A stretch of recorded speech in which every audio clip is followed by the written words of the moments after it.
യുദ്ധം ആരംഭിച്ചു. ആയുധ പ്രയോഗവും തുടങ്ങി.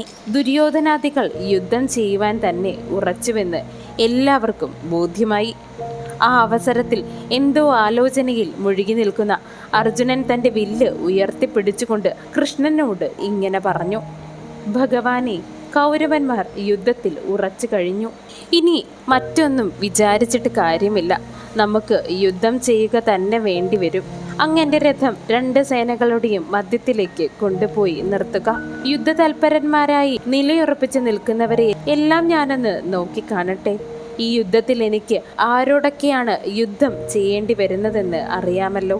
വിശേഷിച്ചും ദുർബുദ്ധിയായ ദുര്യോധനനെ സഹായിക്കുവാൻ വന്നു ചേർന്നവരെയൊക്കെ സൂക്ഷ്മമായി അറിവ് നേടേണ്ടത് ആവശ്യമാണല്ലോ.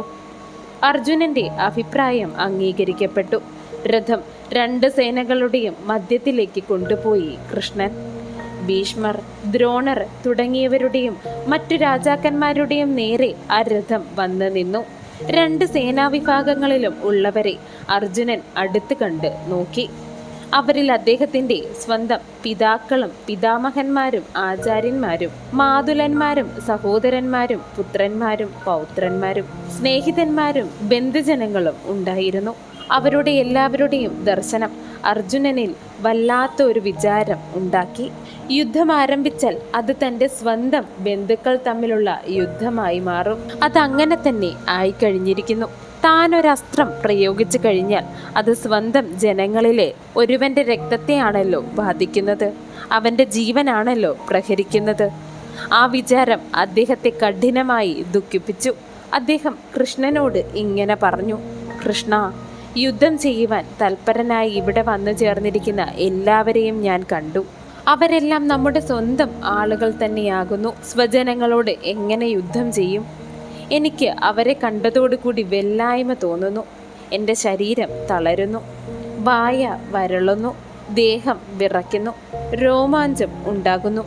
ഗാന്ധീവം എൻ്റെ വില്ല് കയ്യിൽ പിടിച്ചാൽ പിടിമുറുകാത്തതുപോലെ വീണു പോകുന്നു.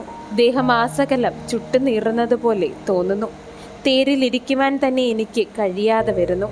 മനസ്സിന് വല്ലാത്ത പരിഭ്രമം തോന്നുന്നുണ്ട്. ദുർനിമിത്തങ്ങൾ ഞാൻ കാണുന്നുണ്ട്. ഈ യുദ്ധം നടത്തി സ്വജനങ്ങളെ മുഴുവൻ കൊന്ന് വിജയം നേടിയാൽ അതുകൊണ്ട് എന്ത് ശ്രേഷ്ഠതയാണ് ഞങ്ങൾക്ക് ലഭിക്കുവാൻ പോകുന്നത്? യുദ്ധത്തിൽ ജയിക്കണമെന്നും രാജ്യം വേണമെന്നും സുഖം വേണമെന്നും ഞാൻ ആശിക്കുന്നില്ല. അധർമ്മപൂരിതമായി രാജ്യം കൊണ്ടോ യോഗം കൊണ്ടോ ജീവിതം കൊണ്ടോ എന്ത് പ്രയോജനമാണ് ഞങ്ങൾക്കുണ്ടാകാൻ പോകുന്നത്? നാം യുദ്ധം ചെയ്യുന്ന പക്ഷം നമുക്ക് സ്വജനങ്ങളെ കൊല്ലേണ്ടതായി വരും. സ്വജനങ്ങളെ കൊല്ലുന്നത് പാപമല്ലേ? പാപം പുരണ്ട പ്രവൃത്തി എങ്ങനെ ശ്രേയസ്കരമാകും? സ്വന്തം ബന്ധുക്കളെ വധിച്ചാൽ അതുമൂലം ശ്രേയസ് ഉണ്ടാകുമെന്ന് എനിക്ക് തോന്നുന്നില്ല. ജയം വേണമെന്നോ രാജ്യം വേണമെന്നോ സുഖം വേണമെന്നോ എനിക്ക് ആഗ്രഹവും ഇല്ല. ധർമ്മപൂരിതങ്ങളാണെങ്കിൽ അവ കൊണ്ട് എനിക്കൊരു പ്രയോജനവും ഉണ്ടാകുവാൻ വഴിയില്ല. രാജ്യം നേടണമെങ്കിൽ ആ ബന്ധുക്കളെയെല്ലാം കൊല്ലേണ്ടതായി വരുന്നു. അവർ എന്നെ കൊല്ലുന്നതാണെങ്കിലും അവരെ കൊല്ലുന്നത് ആണെങ്കിലും ഞാൻ ആഗ്രഹിക്കുന്നില്ല. 3 ലോകങ്ങളും എനിക്ക് കൈവശം വന്നാൽ പോലും ഞാൻ ആ വധം ചെയ്യുകയില്ല.